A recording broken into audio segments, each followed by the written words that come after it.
Class 11-এর দ্বিতীয় সেমিস্টারে ব্যবহারিক ভূগোলে তোমাদের পোস্টার তৈরি করতে হবে, যার ভিডিও পোস্টার কিভাবে হবে, কোন পেপারে হবে, একটাই পেজে হবে, সব আমি দিয়ে দিয়েছি। আর একটা বিষয়ও দিয়ে দিয়েছি, দার্জিলিং হিমালয়ের ধস। এটা আর একটা বিষয়, সুন্দরবন অঞ্চলের বন্যা। তো এই বিষয়টা পুরো দেখে নাও। এটা তোমরা কিন্তু আগে যেভাবে শিখিয়েছি সেইভাবেই তৈরি করবে পোস্টার, মানে আর্ট পেপারে। আচ্ছা, সুন্দরবন এটা হবে অঞ্চলের, সুন্দরবন অঞ্চলের বন্যা।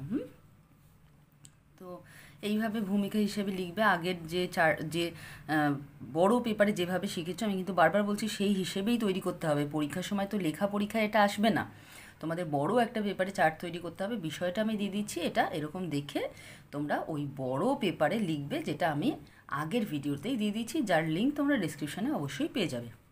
তো এইভাবে তোমরা লিখবে। প্রথমে ভূমিকা, এবং ভূমিকার পরপর আমি আজকে পড়বো না, যেহেতু আর বেশি সময় নেই তোমাদের পরীক্ষার। যাই হোক, এইভাবে পুরো দেখে নাও কিভাবে হবে লেখাগুলো। উপকূলীয় বন্যা, সমস্যা নির্ধারণ। সুন্দরবন অঞ্চলে বন্যাটা খুব কমন, এবং অনেক স্কুলেই এই বিষয়ে পোস্টার বানানো যাবে। তোমাদের যদি স্কুল থেকে না বলে দেয় কোন বিষয়ে পোস্টার বানাতে হবে, তাহলে আগে যে বিষয়টা দিয়েছি তার উপরেও বানাতে পারো, অথবা এই বিষয়ের ওপরেও কিন্তু বানাতে পারো। এরপরে প্রকল্পের উদ্দেশ্য, কতগুলো উদ্দেশ্য রয়েছে, তারপরে পদ্ধতি, তথ্য সংগ্রহ, কিভাবে ওই ডেটা নেওয়া হবে, সার্ভে করা হবে, জলবায়ু সংক্রান্ত তথ্য, বৃষ্টি সংক্রান্ত তথ্য, তারপরে দেখো কোন সালে কীরকম বন্যা হয়েছিল, কোন অঞ্চলে হয়েছিল। এই যে 2009-এ আয়লা হয়েছিল। নদী সংক্রান্ত তথ্য, সুন্দরবন অঞ্চলে নদ নদীর সম্পর্কে দেওয়া আছে, এবং আয়লাতে কি কি ক্ষয়ক্ষতি হয়েছিল, বন্যার কিভাবে সৃষ্টি হয়েছিল, সেইগুলো সবই এখানে রয়েছে পরপর।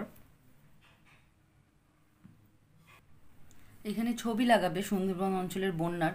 এগুলো আমি দিতে পারতাম, কিন্তু তোমরা তো আর এখান থেকে প্রিন্ট করতে পারবে না। তোমরা অনলাইনে সার্চ করবে, বা যেখান থেকে প্রিন্ট আউট হয় ওখানে বলবে সুন্দরবন অঞ্চলের বন্যার ছবি দিতে, সেগুলো প্রিন্ট করে কেটে কেটে লাগাবে। এখানে আমি 4টে বক্সের ফাঁকা রেখেছি, তোমরা 2টো ছবিও দিতে পারো, 6টাও দিতে পারো, তোমাদের ইচ্ছে। তার নিচে লিখবে এইরকম সুন্দরবন অঞ্চলের এই যে এই হেডিংটি বিষয় রয়েছে, সেটা তোমরা দেবে। সুন্দরবন কেন বন্যাপ্রবণ, তার কিছু এই যে প্রাকৃতিক কারণ রয়েছে, কারণগুলো দেখে নাও। এরপরে মানবিক কারণ রয়েছে।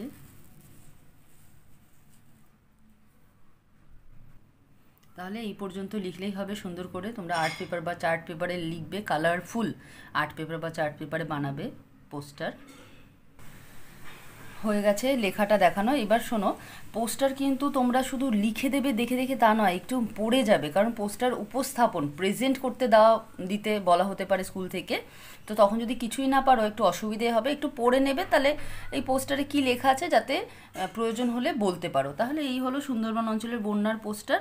এটা তোমরা আশা করি ভালো করে দেখে নিয়েছো। ভিডিও পছন্দ হলে বা তোমাদের কাজে লাগলে অবশ্যই চ্যানেলটিকে সাবস্ক্রাইব করো, আর তোমাদের আর কি ভিডিও প্রয়োজন সেটা আমাকে জানিও, আমি সেই অনুযায়ী ভিডিও বানাচ্ছিও, তোমাদের রিকোয়েস্টের ভিডিওগুলোই বানাচ্ছি।